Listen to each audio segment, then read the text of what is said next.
Boa tarde a todos. Me chamo Fernando Pacífico, sou trabalhador do Lar Espírita Chico Xavier e gostaria inicialmente de agradecer a oportunidade de estar aqui, podendo falar com vocês, fazendo uso da palavra sobre a temática livre-arbítrio. Recentemente falei sobre o livre-arbítrio sobre uma outra perspectiva, uma perspectiva um pouco mais científica. Dessa vez eu trouxe uma outra abordagem que considero tão relevante quanto, certo? Sobre essa mesma temática. Eu sempre gosto de iniciar as exposições conceituando o que viria a ser livre-arbítrio. Então, no dicionário, a gente encontrou a seguinte definição: o que viria a ser livre-arbítrio? Faculdade que o homem tem de escolher ou decidir conforme sua própria vontade, sem que haja condicionamento ou qualquer interferência nessa escolha. E pensando um pouco nessa definição, eu faria uma indagação aos colegas. Isso é possível? Seria possível a gente decidir com a nossa própria vontade, só que sem que haja condicionamento ou qualquer interferência em nossas escolhas? Eu acho um pouco difícil, certo? E por mais que se levante a hipótese de que, não, mas se o indivíduo ele estiver sozinho, ele vai conseguir tomar a sua decisão de forma solitária. Ainda assim, isso é questionável. Porque, querendo ou não, as nossas decisões, elas são tomadas com base nas nossas experiências. E as nossas experiências, elas envolvem relação pessoal, certo? Interpessoal. Então, nós nos relacionamos com o outro e isso influencia a nossa forma de ser, o nosso comportamento. Então, querendo ou não, as nossas decisões, elas têm um pouco da nossa história de vida. Mas consideremos que, independente de onde a gente, como eu posso dizer, independente de onde a gente buscou, certo? De onde a gente conseguiu formar a nossa personalidade, as nossas características, considerando que tudo isso é nosso. Ainda assim, eu acho difícil que a nossa decisão seja tomada sem interferência ou sem a influência de alguém. Por que eu digo isso? Porque o próprio Espiritismo nos traz essa informação. Eu acho que a definição mais adequada seria a faculdade que o homem tem de escolher ou decidir conforme sua própria vontade. Mas sem qualquer interferência, eu acho que isso é um pouco utópico. Para embasar esse raciocínio, eu me dirigi aqui ao Livro dos Espíritos na pergunta 459. Então, na pergunta 459, os espíritos, Kardec pergunta, né? Influem os espíritos em nossos pensamentos e em nossos atos? E a resposta é: muito mais do que imagineis. Influem a tal ponto que de ordinário são eles que vos dirigem. Então, mesmo que a gente considere o indivíduo isolado da sociedade, ou isolado temporariamente em seu quarto, tomando decisões importantes, ainda assim a espiritualidade lhe influencia. Então, o arbítrio, de acordo com aquela definição, ele seria algo inalcançável, porque nós sempre somos influenciados, o que não quer dizer influência não é a mesma coisa do que determinação. Então, meus atos são influenciados, mas não são determinados pelos outros. No final, sempre a escolha é nossa. Eu vou ter boas influências e mais influências que podem fazer com que eu tenda a tomar uma decisão ou outra, mas a decisão, no final, sempre é nossa, certo? E aí, também corroborando, eu trouxe a pergunta 525. Exercem os espíritos alguma influência nos acontecimentos da vida? E a resposta é certamente, pois que vos aconselham. Então, se eles nos aconselham, automaticamente eles nos influenciam. Se eles nos influenciam, isso existe um pouco de corresponsabilidade, apesar de a responsabilidade principal ser sempre da pessoa que a toma, a faz, a escolhe, a decide. E eu considero sempre esse slide aqui como sendo um slide muito norteador. Porque a gente pode pensar o livre-arbítrio, certo? Como algo positivo, como algo negativo, mas independente de qualquer coisa, a gente tem que pensar o livre-arbítrio como sendo algo bom e justo. Tudo que nos acontece é algo bom e justo. Porque Deus ele é soberanamente bom e soberanamente justo. Se ele tivesse uma imperfeição sequer, um pingo de maldade sequer, ele seria injusto. E se ele tivesse um pingo de injustiça, ele não seria bom. Então a gente tem que considerar que Deus ele é soberanamente bom e soberanamente justo. Então o esquecimento do passado, as reencarnações, o processo reencarnatório, certo? O livre-arbítrio, é ideal que a gente pense como sendo algo necessário. O livre-arbítrio, certo? Seja ele na sua integridade, na sua plenitude, ou seja ele restrito ao nosso desenvolvimento, isso é algo que é bom para nós, caso contrário, não iria existir. Se a gente tivesse um livre-arbítrio sem restrições, provavelmente seria ruim. Se a gente tivesse um livre-arbítrio 100% restrito, isso provavelmente seria ruim, certo? E não seria justo. Então, acho que a gente tem que partir do pressuposto que as leis divinas, elas são leis que favorecem o nosso desenvolvimento. Então, são leis boas e são leis justas, certo? Então, acho que o pensamento que eu deixaria aqui, para a gente poder começar a adentrar na temática, é que Deus, ele é bom sempre. E também é justo em tudo que permite e em tudo que não permite. Por que eu digo isso? Geralmente a gente foca muito nas coisas que acontecem em nossa vida. Mas a gente não para tanto, e quando eu falo a gente, eu estou me incluindo, pode ser que algum dos colegas faça isso com mais constantemente. A gente não, eu particularmente não atribuo, certo, uma grande importância às coisas que não acontecem. Geralmente, quando algo não acontece, a gente fica um pouco chateado porque não aconteceu, certo? Só que a gente vai ver um pouquinho sobre essa questão da permissão e da não permissão no decorrer da exposição. E considero eu que a não permissão é um ato tão bom e tão justo como a permissão das coisas, certo? Boas e mais como consequência de nossos atos. E indo aqui também para o Livro dos Espíritos, um outro ponto que eu gostaria de destacar seria exatamente a questão de causa e efeito. Então, a pergunta número 4 do Livro dos Espíritos, ela traz a seguinte pergunta, certo? Onde se pode encontrar a prova da existência de Deus? E a resposta é: no axioma que aplicai vossas ciências, não há efeito sem causa. Procurai a causa de tudo, o que não é obra do homem, e a vossa razão vos responderá. Certo? Eu destaquei aqui não há efeito sem causa para falar sobre a lei de causa e efeito. E a gente poderia pensar, certo, mas o que a lei de causa e efeito tem a ver com a temática de hoje, com o livre-arbítrio? E aí eu trago aqui, certo, novamente o Livro dos Espíritos, resumo teórico, a pergunta 872, a gente encontra um trecho aqui que eu selecionei da resposta a essa pergunta. E ele fala, sem o livre-arbítrio, o homem não teria culpa pelo mal praticado, eu não gosto nem desse termo culpa, ele não teria responsabilidade pelo mal praticado, nem o mérito em praticar o bem. E isso é importante, a gente assumir a responsabilidade pelas coisas que nós fazemos. A gente tende a querer transferir a responsabilidade para tudo, para pessoas, para o clima, para o tempo, para tudo, basicamente para tudo.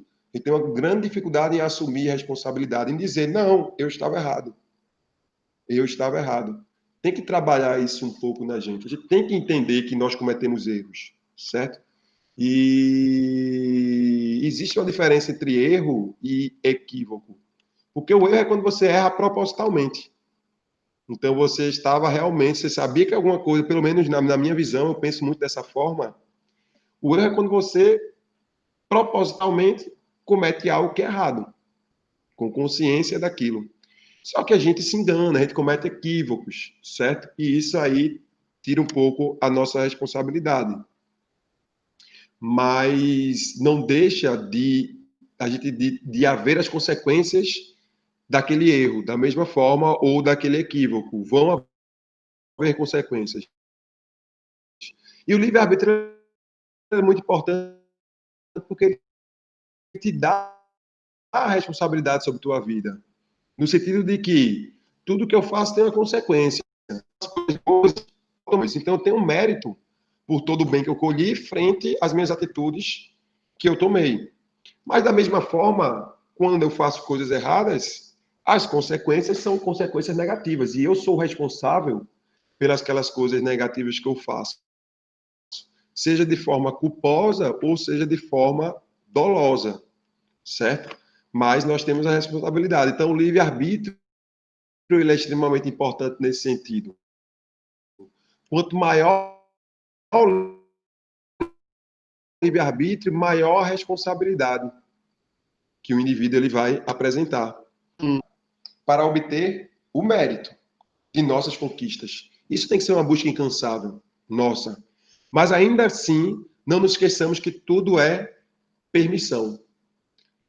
A gente não deveria cair no engano de que tudo, absolutamente tudo que a gente queira, automaticamente a gente vai conseguir. A gente pode se dedicar para tentar alcançar todos os nossos objetivos. E muitas vezes, quando a gente não alcança o objetivo, na grande maioria das vezes, é consequência dos nossos erros. A gente fez um erro de planejamento, um erro de execução, um erro um erro no processo em si, certo? Mas muitas vezes também nem tudo nos é permitido. E a gente pode achar isso de forma meio injusta. Não, como assim não é permitido, certo? Eu penso muito dessa forma aqui, ó. Nós temos o discernimento, o livre-arbítrio, certo? E a responsabilidade como variáveis diretamente proporcionais. Como assim como variáveis diretamente proporcionais? Quanto maior é o meu discernimento, o meu esclarecimento, minha maturidade espiritual, maior é o livre-arbítrio que eu irei ter. Mais consciência eu tenho para tomar as minhas decisões. E quanto mais consciente eu sou das decisões que eu tomo, mais responsável eu sou por elas, certo?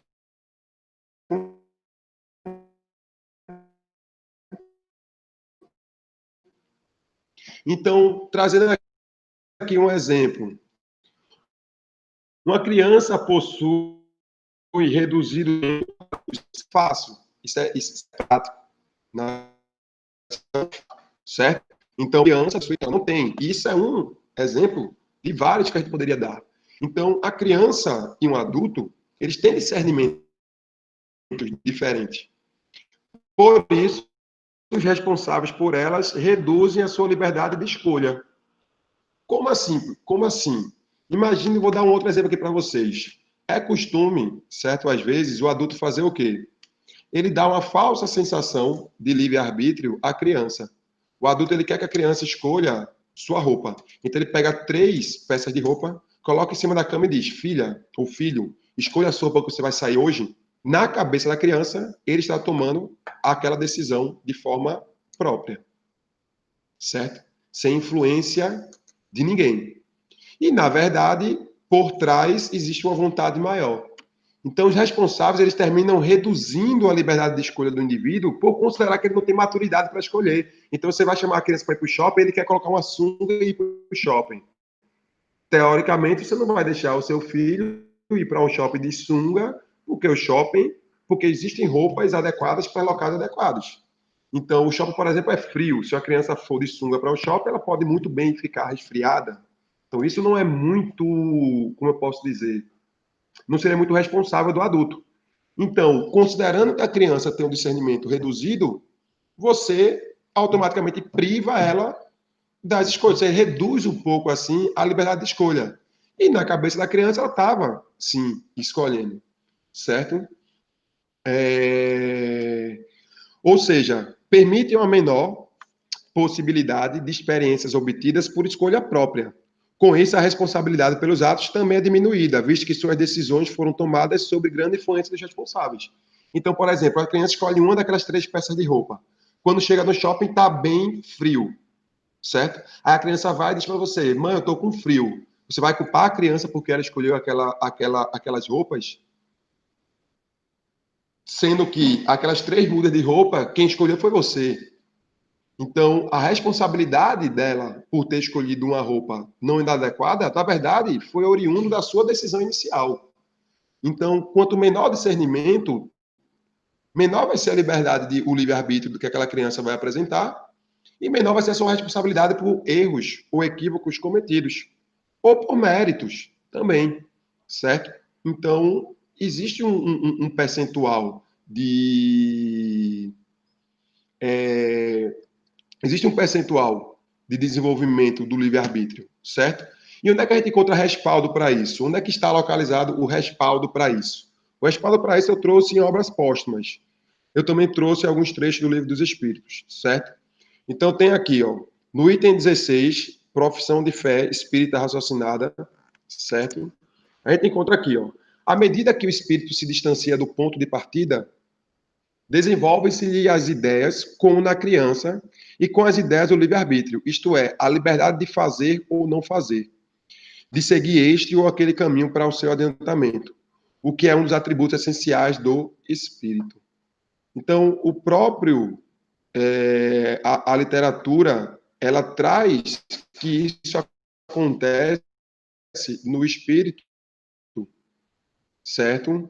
Que com o desenvolvimento vai se desenvolvendo o livre-arbítrio e vai se tendo a maior liberdade de fazer escolhas ou não, ok?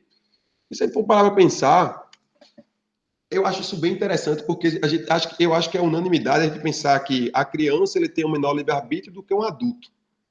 Aí, pelo fato da gente alcançar a maioridade, nós somos adultos, a gente vai ficando idoso, a gente vai pensando que, então a gente chegou no ápice do discernimento, no ápice do livre-arbítrio e no ápice das responsabilidades.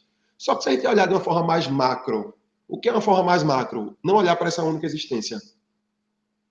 Se a gente observar e considerar as existências como idade, por exemplo, a minha primeira existência, a existência que eu estou agora e quantas existências eu posso alcançar? Será que o meu livre-arbítrio nessa existência, mesmo eu estando numa idade mais avançada, é um livre-arbítrio real, no sentido de que eu tenho 100% das minhas decisões, ou as minhas decisões não são limitadas e eu tenho a falsa impressão de que o que eu escolho é uma escolha minha e ela realmente é uma escolha. A escolha das mudas de roupa da criança é uma escolha dela. Só que aquela escolha dela é limitada por uma inteligência suprema, certo? Uma inteligência maior, perdão, que são dos pais. Da mesma forma, será que as nossas escolhas, elas não são escolhas nossas, de acordo com o nosso estágio evolutivo, certo? E que essas escolhas elas são, na verdade, limitadas por uma inteligência suprema, considerando nossa imaturidade espiritual. E eu não estou falando dessa existência, estou falando do complexo, do somatório de todas as existências até o momento.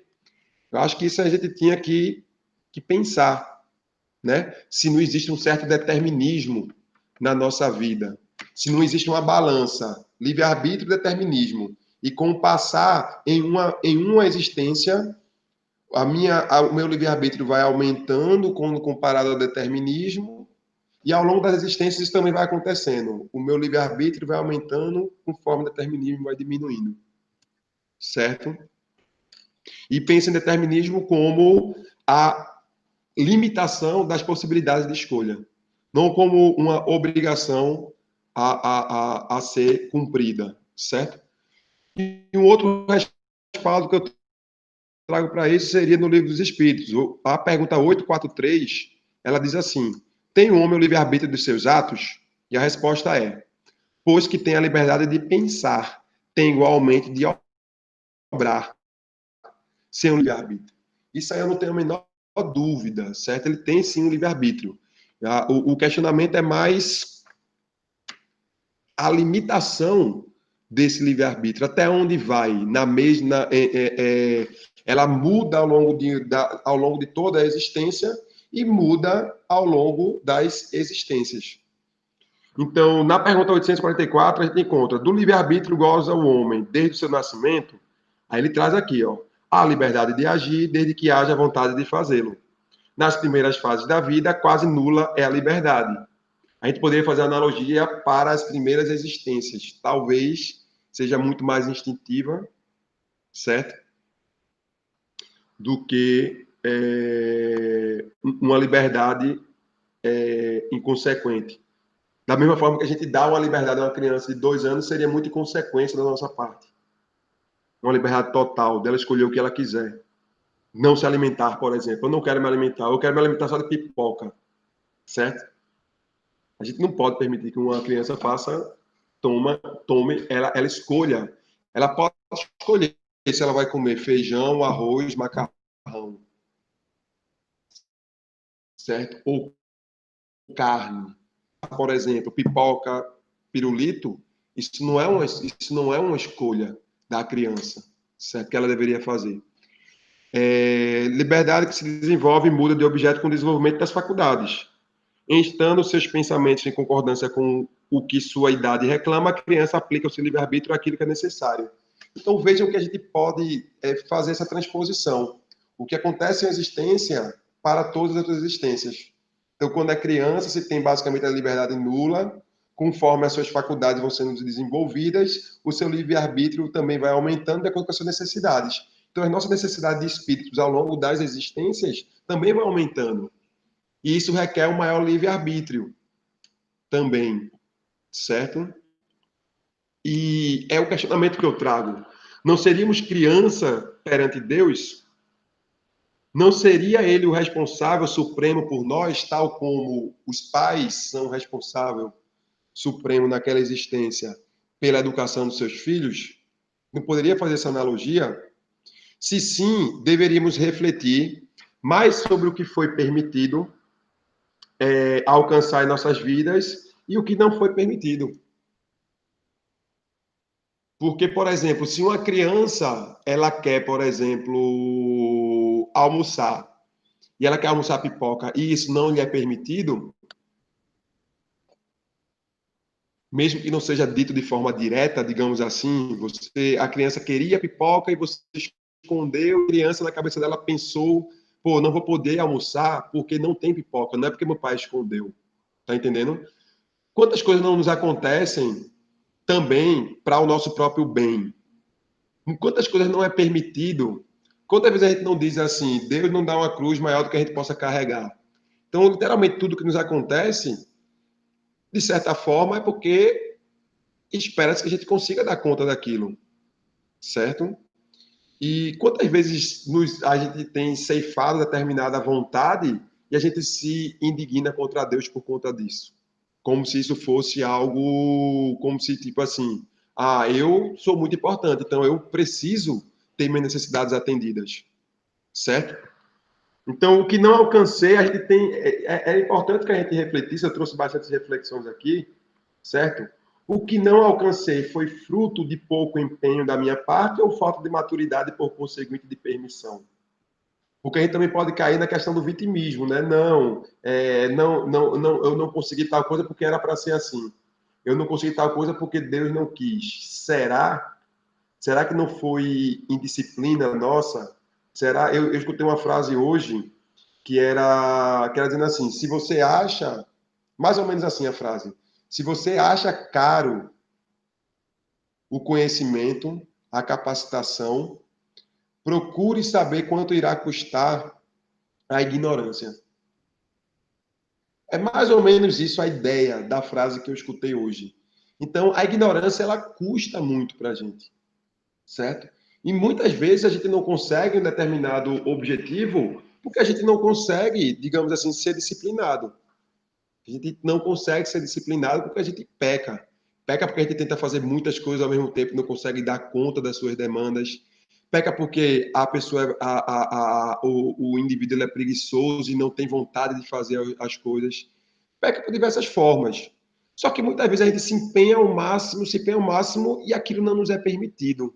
E a gente começa a criticar, a gente começa a pensar, né? Aquilo ali não foi permitido por quê? Por qual motivo?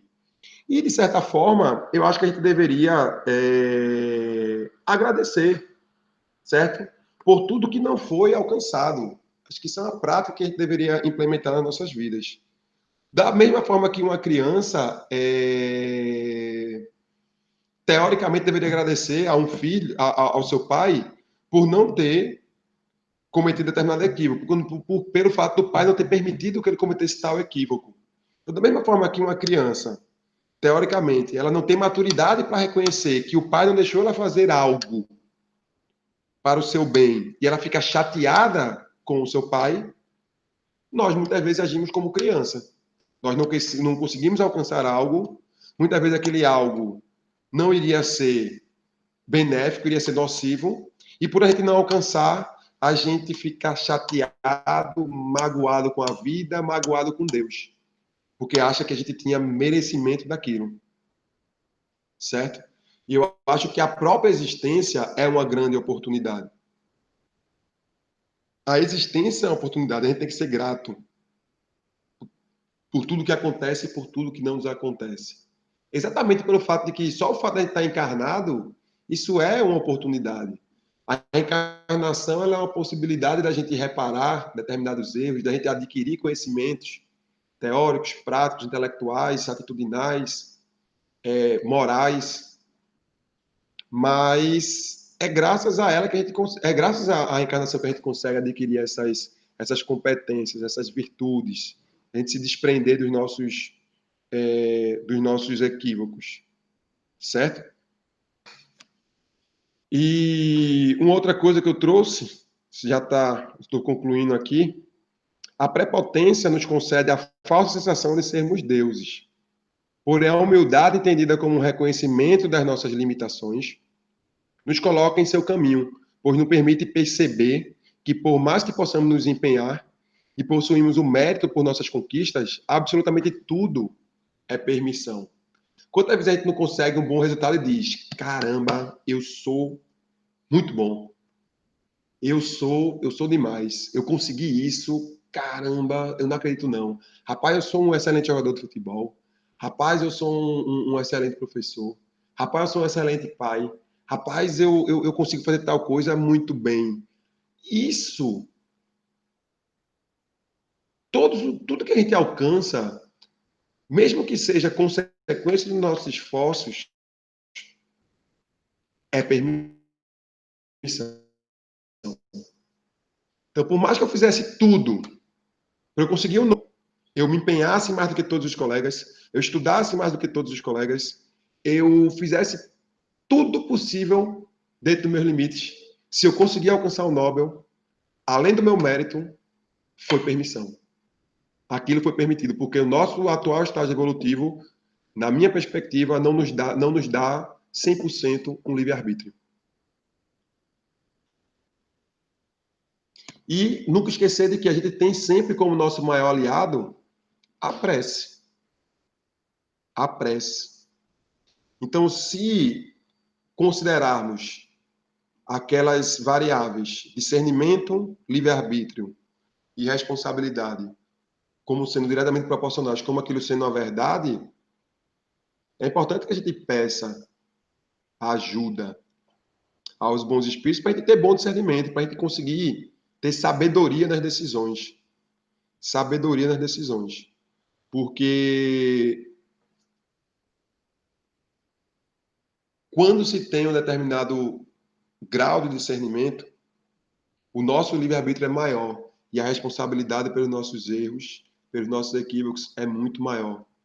Então, uma vez Dona Vera falou que o livre-arbítrio seria um cavalo de Troia, um presente de grego, porque automaticamente a gente responde pelo que faz.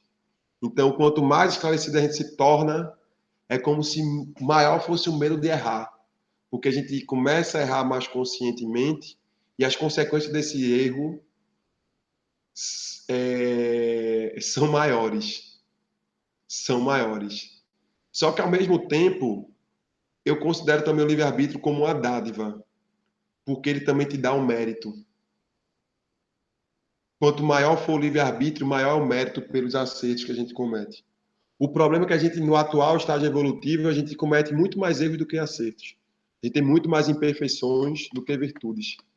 Então, quanto maior o nosso esclarecimento, maior o nosso livre-arbítrio, considerando que a gente erra bastante, isso é um processo bastante doloroso. Então, acho que a gente não pode nunca esquecer que a gente tem um excelente aliado que é a prece.